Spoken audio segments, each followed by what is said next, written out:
آپ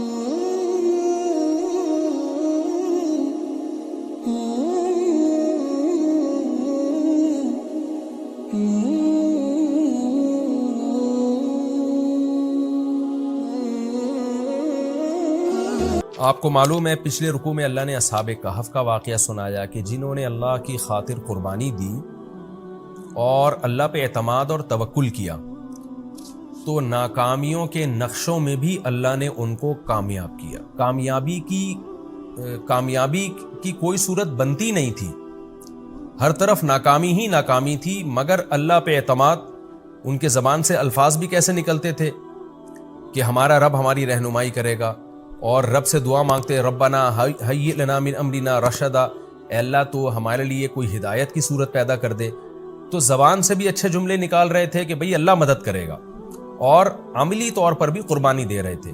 تو کیسے ناکامیوں کے اسباب میں اللہ نے ان کو کامیاب کر کے دکھایا ایک معجزاتی طور پر. اب اللہ واقعہ بیان کر رہے ہیں ان متکبر لوگوں کا کہ کامیابی کے تمام اسباب کے ہوتے ہوئے بھی تکبر کی وجہ سے اللہ نے ان کو برباد کیا ہے. اور اس کا بنیادی مقصد مشرکین مکہ کو سمجھانا بھی ہے کہ جو بڑا ناز کرتے تھے اپنے بڑے ہونے پر، سردار ہونے پر، اور نبی کو حکم دیتے تھے کہ غریبوں کو اپنی محفل سے نکالیے، تو اللہ بتا رہے ہیں کہ تم سے پہلے بھی بہت لوگوں کو ہم نے اسباب اور وسائل اور دولت دی ہے، اور انہوں نے تکبر کیا تو کیسا ان کا انجام ہوا. تو تم بھی کبر سے بچو، تکبر سے بچو، اللہ کی طرف نسبت کرو. تو پہلے بھی ملحد لوگ گزرے ہیں جو خدا کے منکر تھے، آخرت کے منکر تھے، دولت پہ اور کامیابی کے نقشوں کو دیکھ کر وہ دھوکے میں پڑ گئے اور سمجھنے لگے جیسے ہم یہاں کامیاب ہیں تو ہمیشہ ہم کامیاب ہی رہیں گے. اس کے لیے اللہ نے نبی صلی اللہ علیہ وسلم کو حکم دیا کہ آپ ایک مثال بیان کیجئے. وَاضْرِبْ لَهُم مَثَلَ الرَّجُلَيْنِ، آپ ان کے لیے ایک مثال بیان کیجئے دو آدمیوں کی. دو دوست تھے یا دو گپ شپ لگانے والے تھے، تو ان میں سے ایک کو اللہ نے بہت مال اور اسباب دیے، دوسرا غریب تھا. تو جو دولت مند تھا وہ غریب پر اپنی فوقیت کس طرح سے بیان کرتا تھا، اس پہ کیسے اپنے بھرم میں لینے کی کوشش کرتا تھا اس کو، اور کیسے روب ڈالتا تھا اس کے اوپر. اللہ فرماتے ہیں جعلنا لأحدہما جنتین، ہم نے دونوں میں سے ایک کے لیے دو باغ بنائے. اب دیکھو اللہ تعالیٰ نے کیسا نظام رکھا ہے. دو باغ تھے تو اللہ ایک مساوات کا نظام چلاتا، ایک کو ایک باغ دے دیتا، دوسرے کو دوسرا باغ دے دیتا. لیکن اللہ تعالیٰ کی حکمت ہے کہ کسی کو بہت دولت دے دیتے ہیں، کسی کو بالکل غریب بنا دیتے ہیں. اب ایک ہی کو دو باغ دے دیے، دوسرے کے پاس کچھ بھی نہیں ہے. جعلنا لأحدہما جنتین من اعناب، انگوروں کے باغ تھے. وحففناہما بنخل، اور باغ بھی ایسے خوبصورت کہ ہم نے کھجوروں کے درختوں سے ان کو ڈھانکا ہوا تھا. اور وجعلنا بینہما زرعا، اور ان دونوں باغوں کے بیچ میں بھی کھیتی تھی اس کی، جو اس کی پیداوار میں اور تجارت میں اضافے کا ذریعہ بنتی تھی. کلتا الجنتین آتت اکلہا، دونوں باغ اپنا اکل یعنی اپنا پھل دیا کرتے تھے.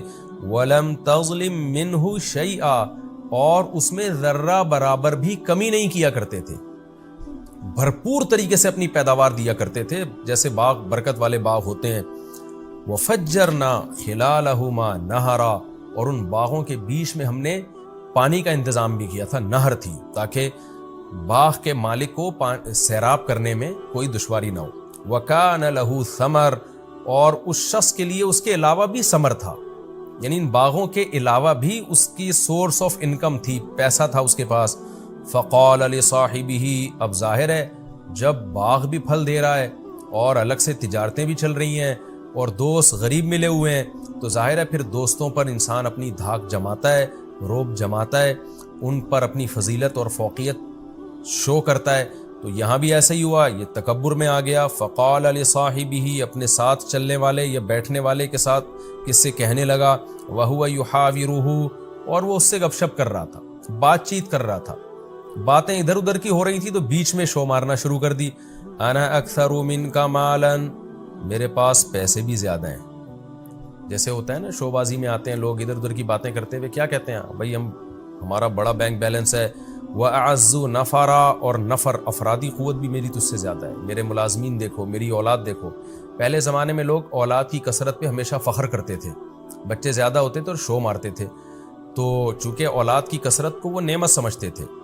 آج چونکہ فطرت سے باغی ہو رہی ہے انسانیت، فطرت سے بغاوت ہے کہ خاندانی نظام میاں بیوی کے سیٹ اپ کو چھوڑ کر گرل فرینڈ جو گدھے گھوڑوں کا کام ہے وہ کام شروع کر دیا، اور اس سے زیادہ فطرت کے باغی بنے ہیں تو ہومو سیکچولیٹی کو فروغ دینے کی کوشش کر رہے ہیں، جو مرد مرد سے اور عورت عورت سے.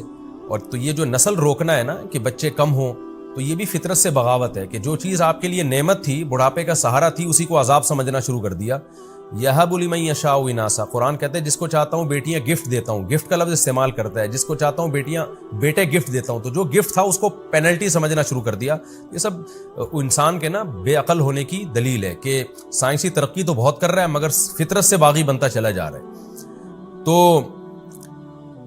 تو وہ فخر کر رہا ہے کہ میرے پاس افراد بھی زیادہ ہیں، اولاد بھی.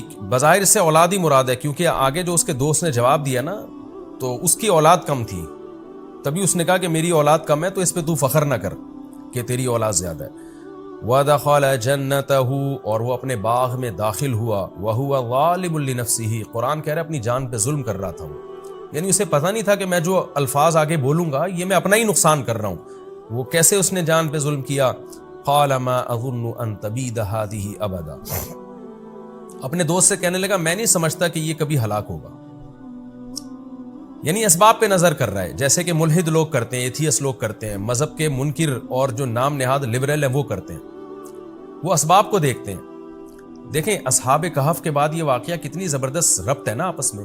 اصحاب کہف دیکھ رہے ہیں کہ کوئی سبب نہیں ہے، لیکن کیا کہہ رہے ہیں کہ امید ہے کہ ہمارا رب ہمیں ہماری رہنمائی کرے گا، ہمیں اچھا ٹھکانہ دے گا. وہ امید کی باتیں کر رہے ہیں جبکہ اسباب بالکل بھی نہیں ہے. تو اور یہ کیا کر رہے ہیں کہ اسباب پہ اعتماد کر کے بیٹھ گئے ہیں. یہ کہہ رہے ہیں کہ میرا اتنا اچھا باغ ہے اور نہر بھی ہے اور پانی کا بھی انتظام ہے، تو کیوں تباہ ہوگا بھائی باغ؟ یہ مطلب یہ ہے کہ اللہ کیا ہوتا ہے، مقصد اللہ کی نفی تھی کہ کوئی خدا نہیں ہے، ہمیں کسی سے ڈرنے کی ضرورت نہیں ہے، سب کچھ ہے، بارشیں برس رہی ہیں، نہریں چل رہی ہیں اور بہترین میرا بزنس ہے، تو اس کو کوئی نقصان نہیں پہنچا سکتا. کیونکہ اس زمانے میں بھی علماء جو نیک لوگ تھے ڈراتے تھے نا مالداروں کو کہ بھائی اللہ کی اطاعت کرو، شرک مت کرو.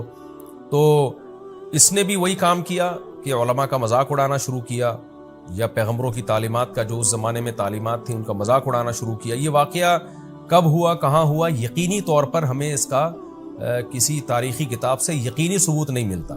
البتہ کچھ آثار ملتے ہیں، حضرت مفتی تقی عثمانی صاحب نے بھی اپنے سفر نامے میں ذکر کیا، لیکن انہوں نے بھی اس کا تذکرہ کیا کہ یقینی نہیں ہے یہ. تو جب یقینی نہیں ہے تو ہم کیوں اس میں رائے پیش کریں؟ بس ہمیں یہ پتہ ہے کہ رسول اللہ صلی اللہ علیہ وسلم کی دنیا میں آنے سے پہلے پچھلی امتوں میں یہ واقعہ ہوا ہے، اس سے زیادہ ہم اس کے بارے میں نہیں جانتے. تو قال ما اظن ان تبید هذه ابدا، اس نے کہا کہ میں نہیں سمجھتا یہ کبھی ختم ہوگا، لہذا میں کوئی ڈرنے کی، گھبرانے کی، اللہ کے شکر ادا کرنے کی، گناہوں کو چھوڑنے کی، یہ مذہبی اسکالرز کی باتیں ان بکھیڑوں میں پڑھنے کی ضرورت نہیں ہے.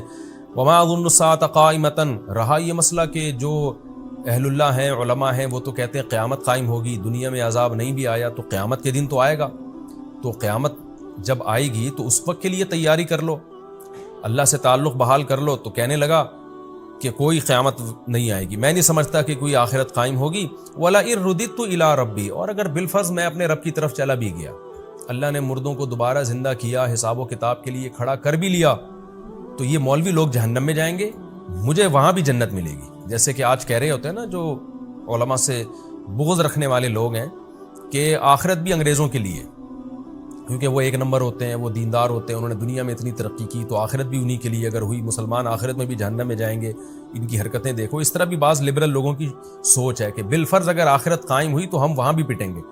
تو ایسا نہیں ہے بھائی، آپ اللہ پہ ایمان لانے والوں کو اور نہ لانے والوں کو ایک جیسا کیسے سمجھ سکتے ہیں؟ تو اس کا بھی یہی خیال تھا، یہ اس زمانے کا ملحد تھا، ایتھیس تھا. تو کہنے لگا اگر بالفرض میں اپنے رب کے پاس گیا بھی، لَأَجِدَنَّ خَيْرًا مِّنْهَا، تو اس سے بہتر باغ میں وہاں پاؤں گا منقلبہ، لوٹنے کے اعتبار سے. مطلب یہ کہ میری قابلیت اور اتنا کچھ میں نے اسٹرگل کی، ایمانداری کے ساتھ محنت کر کے میں یہاں تک پہنچا ہوں، تو اس کا مطلب میں ایک اچھا انسان ہوں. تو اگر بالفرض قیامت قائم ہو بھی گئی تو جیسے مجھے یہاں بہت کچھ ملا ہے میری محنت کی وجہ سے، تو وہاں بھی لازمی ملے گا مجھے. تو اس لیے اس کے لیے مجھے نماز روزے کی اور توحید کی اور ان سب بکھیڑے میں پڑھنے کی ضرورت نہیں ہے. لیکن اس کا جو دوست تھا، غریب تھا، وہ مسلمان تھا، اس نے کیا کہا؟ قال له صاحبه، اس کے دوست نے اس سے کہا، وهو يحاوره، وہ بھی گپ شپ کر رہا تھا، کیا کہا؟ اکفرت بالذی خلقک من تراب، تو ایسی ذات کا انکار کرتا ہے جس نے تجھے مٹی سے پیدا کیا. کیا مطلب؟ زبان سے تو کہہ رہا ہے کہ میرا خدا ہے، لیکن تیرے عمل سے لگ رہا ہے کہ تو خدا کو نہیں مانتا.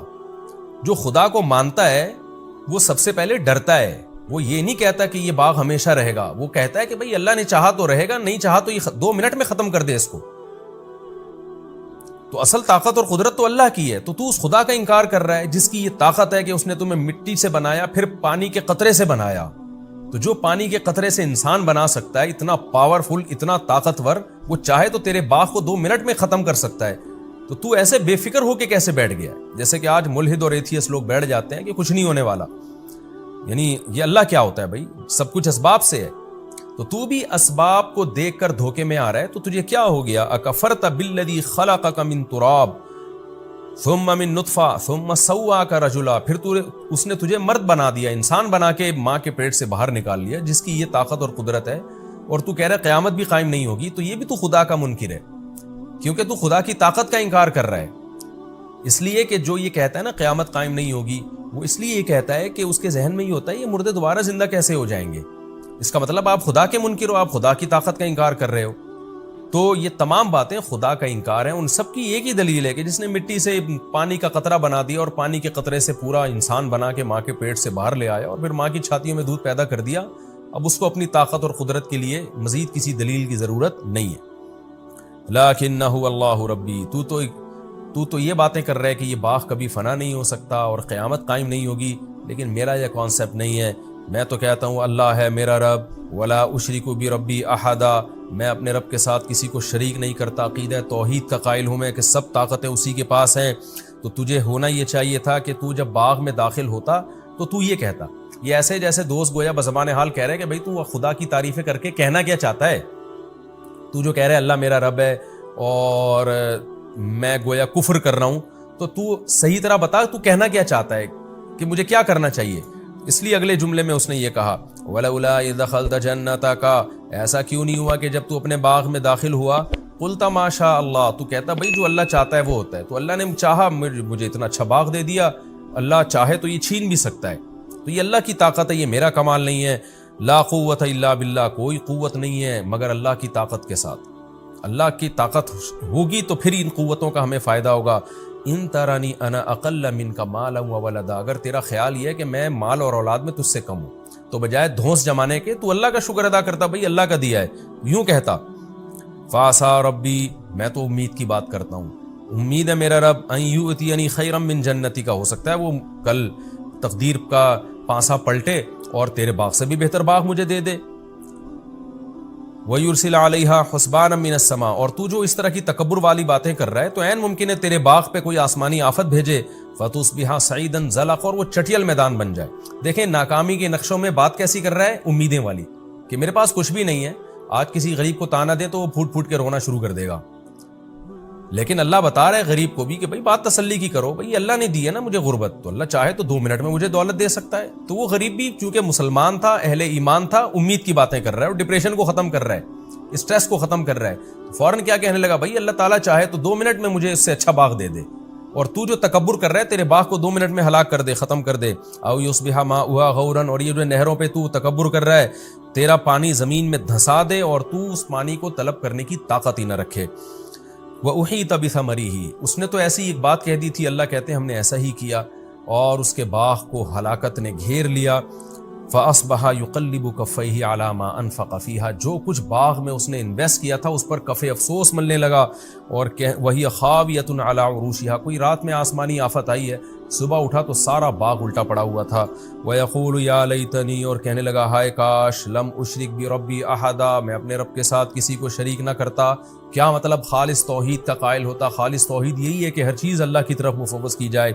وَلَمْ تَكُن لَّهُ فِئَةٌ يَنصُرُونَهُ مِن دُونِ اللَّهِ. اللہ فرماتے ہیں اس کی کوئی ایسی جماعت نہ بنی جو اس کی اللہ کے عذاب سے مدد کر لیتی. جو بڑا ناز تھا نا کہ میرے اولاد بھی زیادہ اور میرے پاس افرادی قوت بھی زیادہ. وَمَا كَانَ مُنتَصِرًا. اور نہ وہ خود اپنی مدد کر سکا. تو یہ اللہ نے واقعہ بیان کیا بتانے کے لیے کہ اپنی دولت پہ، اپنے مال پہ کبھی اتراؤ مت. وہی بات ہے جو قرآن میں سورہ معارج میں ہے نا، ان الانسان خلق ہلوعا. انسان جلد باز ہے. اذا مسہ الشر جزوعا. جب مصیبت پہنچتی ہے تو بے چین ہو جاتا ہے، بے صبرا بن جاتا ہے، اور جب خوشی پہنچتی ہے تو اترانے لگتا ہے۔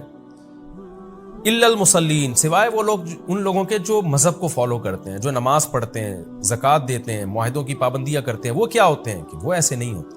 انہیں جب خوشیاں پہنچتی ہیں اتراتے نہیں ہیں، بلکہ اللہ کی محبت میں ڈوب جاتے ہیں کہ ہمارے رب نے احسان کیا، اور جب کوئی غم پہنچتا ہے تو صبر کرتے ہیں، امید کی باتیں کرتے ہیں۔ جو اللہ مصیبت پہنچا سکتا ہے وہ مصیبت دور بھی کر سکتا ہے۔ تو کتنا بہترین سبق ہمیں ان آیات میں ملا ہے، اور اس میں ملحد اور ایتھیس لوگ جو اپنی ترقی پر غیر مسلموں کی سائنسی ترقیوں پہ ناز کرتے ہیں، ان کے لیے بھی عبرت کا سامان ہے کہ آج یہ ترقی ہے، کل یہ تباہ و برباد بھی ہو سکتی ہے۔ ہم تو ایک بات جانتے ہیں، جس خدا نے پانی سے انسان کو بنایا یہ آٹومیٹیکلی نہیں ہو سکتا، یہ خدا کا کام ہے، اور ایسے سافٹ ویئر ماں کے پیٹ میں انسٹال کر دیے اور اس پانی کے قطرے میں انسٹال کر دیے کہ تھوڑے دنوں میں وہ ناک کان آنکھ دل دماغ جگر بن کے ماں کے پیٹ سے باہر آئے اور پھر چھاتیوں میں فوراً دودھ پیدا ہو جائے۔ جو خدا یہ کر سکتا ہے تو سب سے اہم ہماری نظر میں اہم یہ بات ہے کہ اس خدا سے تعلق اچھا کیا جائے، اس خدا کو راضی کیا جائے۔